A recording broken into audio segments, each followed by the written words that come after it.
Sinubukan pang iligtas sa mga tauhan ng Central 911 ang 50 taong gulang na si Jose Dalisay matapos mabangga ng isang motorsiklo ang minamaneho niyang bisikleta sa Barangay Binugaw, Turil District, Davao City. Sa kasamaang palad, namatay ang biktima. Sakay na kanyang bisikleta, papunta sana noon sa trabaho ang biktima.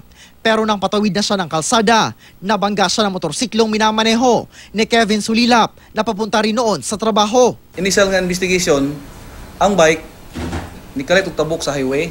Then ang motorcycle gikan diri sa Barangay Sirawan paingon diha sa may Buites coal plant kay supervisor ng driver. So medyo kusog-kusog ang dagan kay padulhog.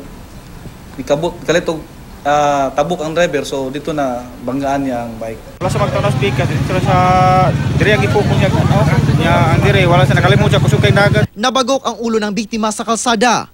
Ang nakabagang rider naman agad isinugod sa ospital dahil nasugatan. Just in case di magkasinabot, siyempre file na to ang driver sa motor og reckless imprudence resulting in homicide and damage to property. Wala pang pahayag sa ngayon ang nakabanggang rider na patuloy na ginagamot sa ospital. Argil Relator, Nagbabalita, Pilipinas.